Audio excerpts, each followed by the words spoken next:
Olá, boa noite. Hoje foi a última sessão de discussão no plenário antes da votação do primeiro turno da reforma da Previdência. Agora a proposta volta para a Comissão de Constituição e Justiça para análise das emendas apresentadas.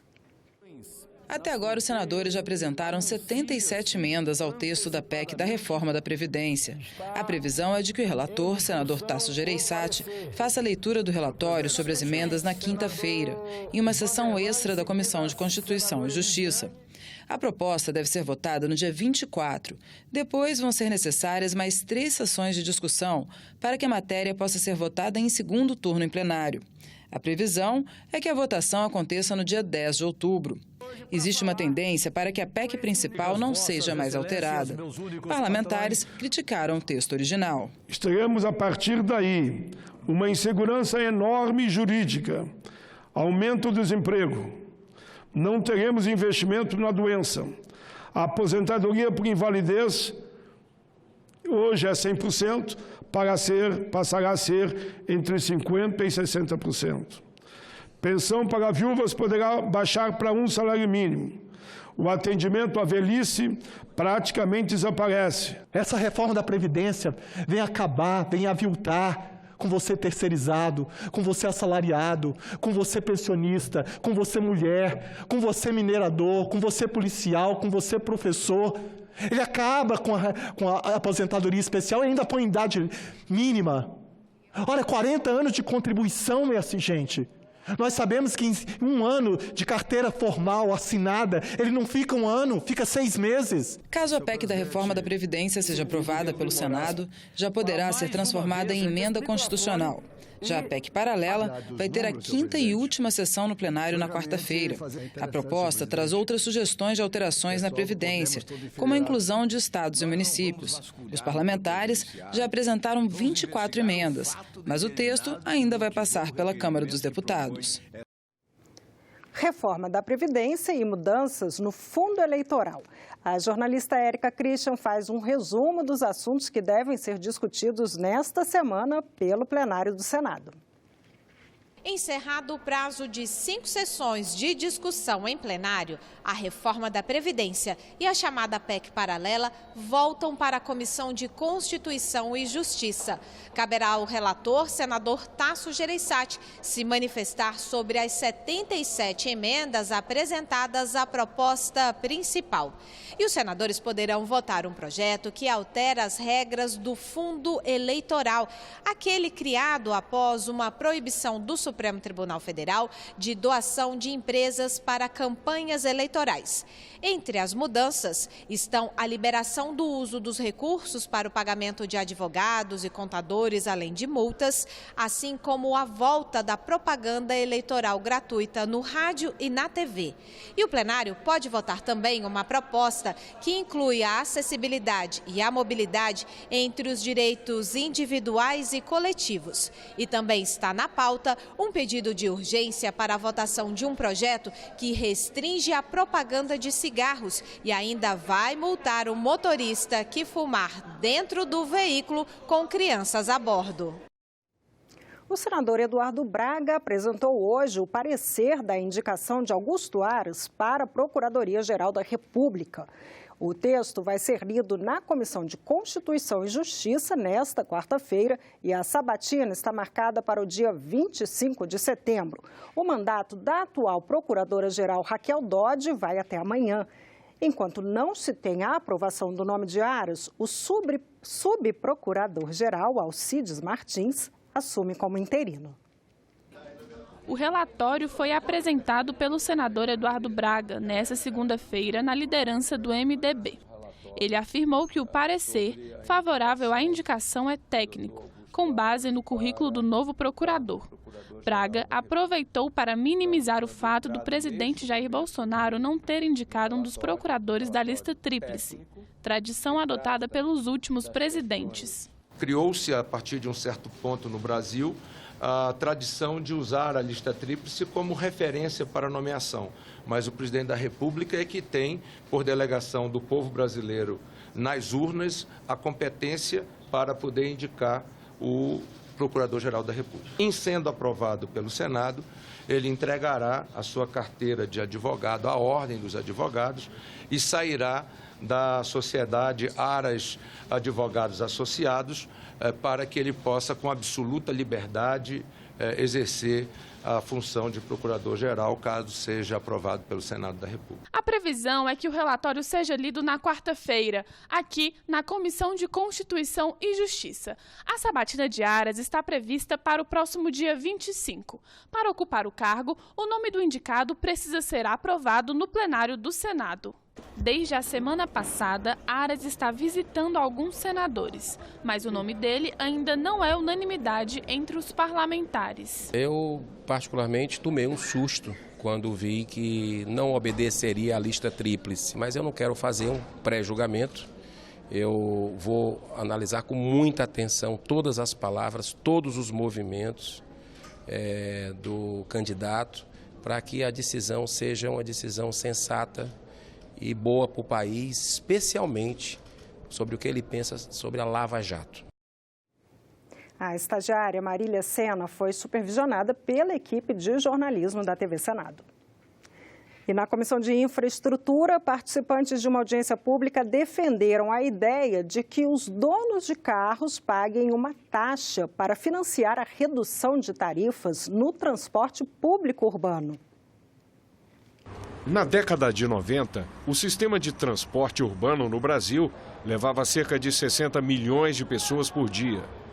O número caiu para 40 milhões atualmente. O preço elevado das passagens e a má qualidade do serviço estão por trás dessa queda. Os participantes da audiência na Comissão de Infraestrutura disseram que os investimentos governamentais foram destinados a outro veículo. Recentemente, em São Paulo, houve uma diminuição do ICMS para garantir que uma montadora internacional não saísse do Estado. Méritos, eu acho que tudo bem, é geração de emprego. Mas quando nós falamos da necessidade da criação de um fundo, de uma questão de subsidiar o transporte público, para que as pessoas que têm menos condição possam pagar uma tarifa menor, sempre se bate na ineficiência no sistema, que é um dinheiro público mal utilizado. O representante das empresas de transporte apresentou um plano para a melhoria da infraestrutura, com a construção de 9.000 faixas exclusivas de ônibus nas 111 maiores cidades brasileiras. A União bancaria as obras ao custo de 18,7 bilhões de reais. Os benefícios que pretende se esperar disso é que você possa melhorando a qualidade da infraestrutura, aumentar a velocidade comercial e atrair nova demanda para o sistema. As 111 maiores cidades brasileiras, que corresponde a 42% da população, tem todas as condições, desde que o governo federal possa encampar algumas medidas positivas no sentido de fazer projetos piloto em algumas cidades para poder gerar o exemplo para as restantes. Para baratear a tarifa, os participantes sugeriram fontes fora do orçamento público. O transporte individual financiando o transporte público. É você criar alguns mecanismos, por exemplo, taxar a gasolina em 6%, você consegue reduzir a tarifa em 30%. E contribuição do transporte individual motorizado. Realmente, não estamos gerando o desenvolvimento de novos impostos e novas taxas que possam gerar uma inflação no mercado, mas sim transferir recurso do transporte individual, do sistema individual para o transporte coletivo, porque quem vai ganhar é quem usa o transporte individual. Ele deixando o carro em casa, indo de ônibus, ele terá uma economia bastante acentuada e uma melhoria da qualidade de vida dele também. Carro tem que ser caro? Não, não precisa ser caro. Precisamos da indústria automobilística, sim, no nosso país. O que precisa ser caro é o uso intensivo, do dia a dia. As pessoas podem ter o carro, mas você tem que saber usar de uma forma racional esse carro. A Comissão de Educação faz amanhã, às 14h, audiência pública sobre o programa Futurice, lançado em julho pelo governo federal com o objetivo de dar mais autonomia financeira para universidades e institutos federais. Reitores e ex-reitores foram convidados para o debate. Mais segurança jurídica e flexibilidade para que as universidades foquem no resultado. Esses são os argumentos utilizados pelo governo para implementar o programa Futurice. A proposta possibilita a formação de parcerias entre União e universidades e organizações sociais. A captação de recursos próprios pelas instituições também é um dos estímulos do programa. Na forma que a gente está propondo, essa fomentação, a captação de receitas próprias, adicionais ao orçamento público, vai dar mais previsibilidade para que a gente faça um melhor planejamento. Por exemplo, a USP é uma universidade estadual, né? E ela teve tanto fomentação à captação de receitas próprias por meio de um percentual do ICMS, mas também se comprometeu a reduzir suas despesas. Os salários dos professores da USP são bem menores do que os professores das instituições federais de ensino superior, e isso fez com que eles focassem mais em pesquisa. Então, no ranking internacional, como por exemplo o Times Higher Education, eles estão em 200, enquanto as instituições federais estão em 600. Os principais eixos do programa são governança, gestão e empreendedorismo por meio de convênios com organizações sociais que ajudariam na administração de recursos. Pesquisa e inovação, por meio das organizações sociais, o programa aumentaria a relação das universidades com o setor empresarial. Internacionalização, universidades e organizações sociais passariam a promover cursos de idiomas para professores a partir de parcerias com instituições privadas, além de intercâmbio entre universidades e bolsas para alunos em instituições estrangeiras. Para isso, haveria mudança na Lei de Diretrizes e Bases da Educação Nacional para facilitar o reconhecimento de diplomas estrangeiros. Mas o programa é considerado polêmico. A perda da autonomia e a privatização são alguns dos quesitos apontados por especialistas como prejudiciais. Mas o Ministério da Educação afirma, não vai cobrar mensalidades e nem privatizar universidades. O principal objetivo do Futurice é fortalecer a autonomia financeira e administrativa dos institutos e universidades federais, por meio do fomento à captação de receitas próprias, para que vá diretamente para as instituições, para que elas também tenham flexibilidade para fazer um gasto mais eficiente, especialmente em pesquisa e em retorno para os nossos alunos.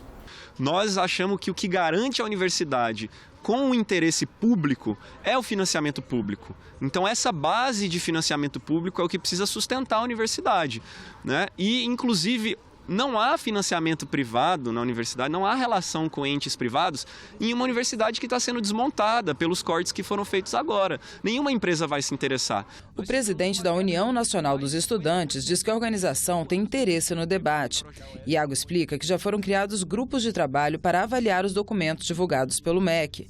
Mas ressalta que ainda existem muitos detalhes a serem esclarecidos, como a criação de um comitê gestor que vai definir diretrizes e assessorar as unidades na governança. Nós não sabemos absolutamente nada sobre qual é a composição desse comitê gestor, né? O MEC apresenta uma proposta com um comitê gestor que estaria envolvido na elaboração, mas principalmente na implementação desse programa e de como as políticas do Futurice funcionariam nas universidades, sem nós sabermos quem serão os componentes disso.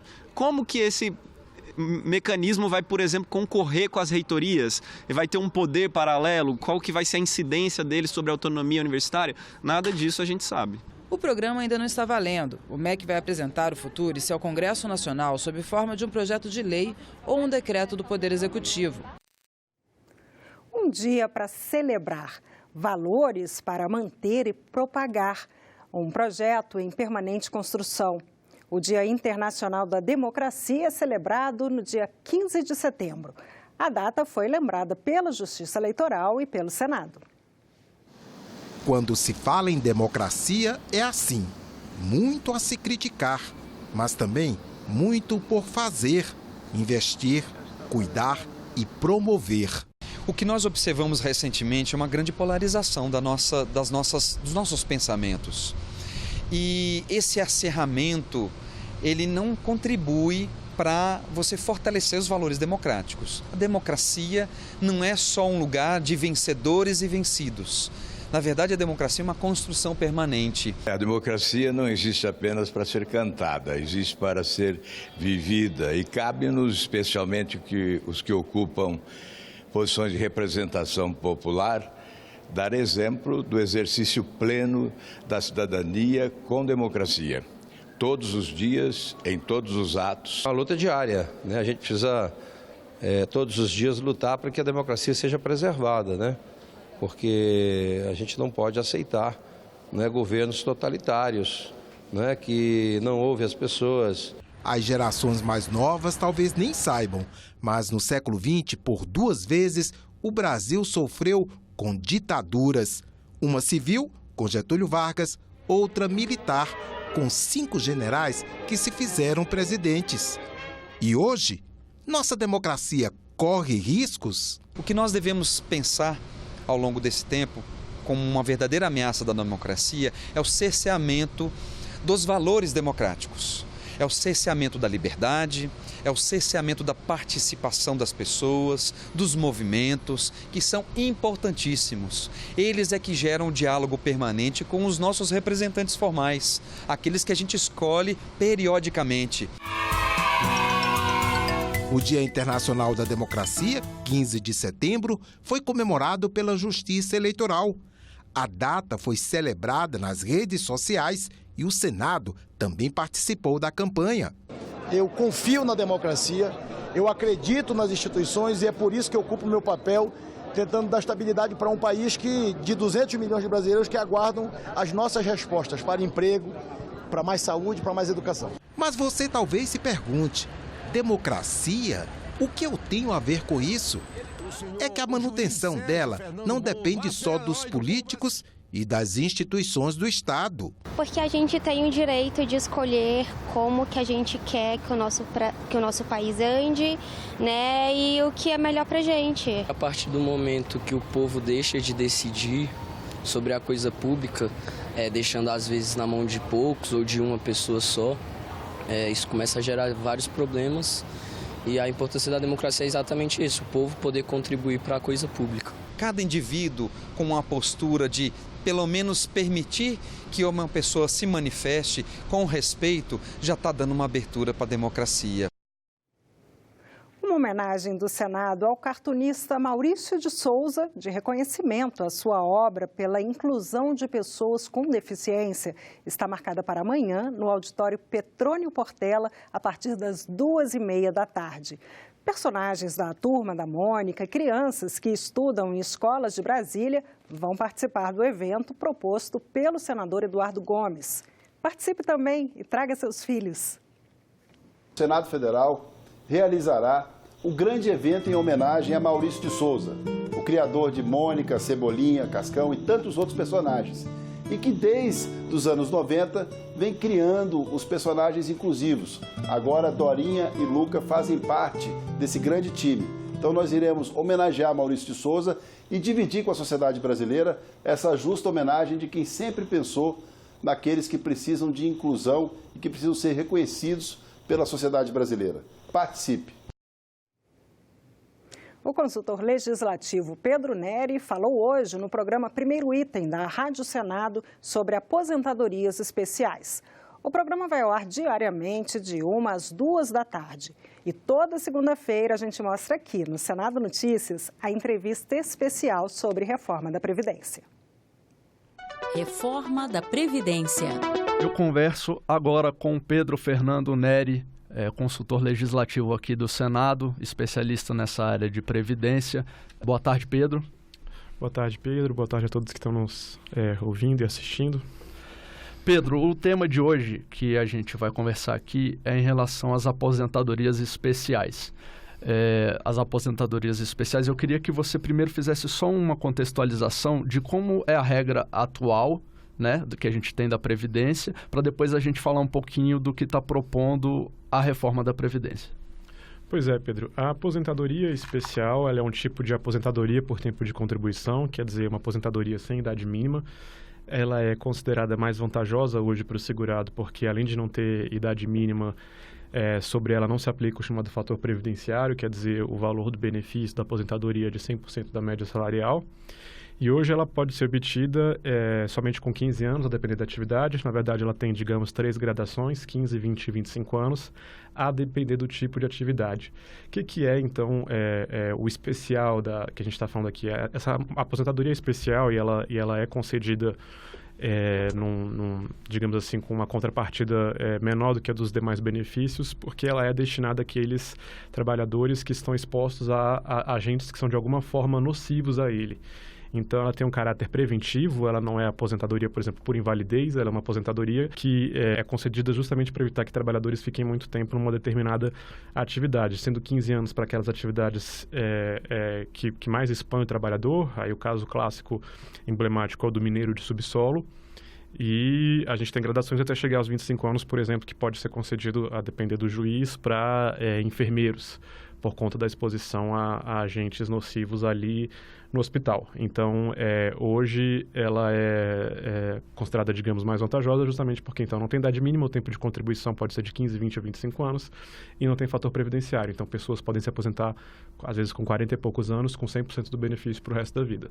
Agora, nessa reforma que a gente tem aí, pelo menos aqui ainda vai ser votada, está recebendo emendas e vai para o plenário, na PEC número 6 de 2019, que é o texto principal da reforma, já houve alguma alteração em relação a essa questão das aposentadorias especiais. Acho que a gente pode destacar a principal agora existir uma idade mínima para se aposentar, o que antes não existia nesses casos especiais.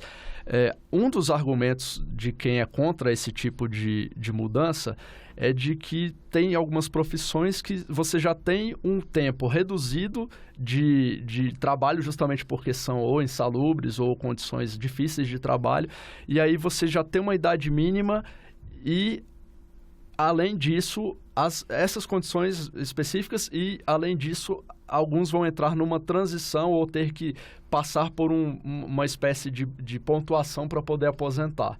Como você avalia essa mudança no relatório, né, no relatório e no texto que está sendo discutido aqui no Senado, e que pode ter caso da pessoa ter que trabalhar muito mais numa atividade que já é difícil de se trabalhar com as condições de saúde? Como é que você avalia isso?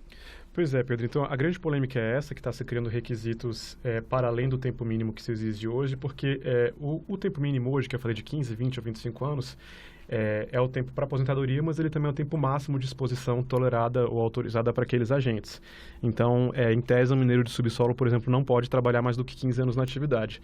Então, a partir do momento que você coloca uma idade mínima, que depois da regra de transição, quer dizer, para quem vai entrar no mercado de trabalho, ficaria sendo de 55, 58, 60 anos, respectivamente. A partir do momento que você coloca um critério como esse, você o Estado está dizendo que essa pessoa, para se aposentar, ela pode se aposentar antes dos demais trabalhadores, mas ela não vai poder contribuir só naquela atividade. Então, por exemplo, o mineiro de subsolo teria que ser readaptado ou pelo INSS ou pela empresa que ele trabalha, ou ele vai ter que simplesmente se reinventar ali, ficou 15 anos naquela atividade e teria que migrar para outra. Na regra de transição, é uma regra, como você falou, por pontos, quer dizer, quando a gente fala de pontos, a gente está falando da soma de idade e tempo de contribuição, seria, respectivamente, 66 para os 15 anos, 76 para os 20 anos e 86 para os 25 anos. E uma mudança importante que está sendo feita aqui no Senado é que o senador Tasso Gereissati, no seu relatório aprovado na CCJ, está suprimindo a elevação desses pontos que foi aprovada pela Câmara e proposta pelo governo. Então, se garante que, pelo menos para aqueles que estão em atividade, a regra vai ser mais generosa. Então, mais generosa, não vai ter uma idade mínima e a soma de pontos também não vai subir tanto. Essa não é uma discussão tão diferente da que a gente está vendo essa semana, por exemplo, na França. A gente está vendo protestos grandes ali, principalmente na capital. Por exemplo, por metroviários, que tinham possibilidade de se aposentar mais cedo dos demais trabalhadores, bem antes, com uma compensação por ficar muito tempo em jornadas abaixo do solo. Então, é realmente uma situação difícil, é um benefício que custa caro.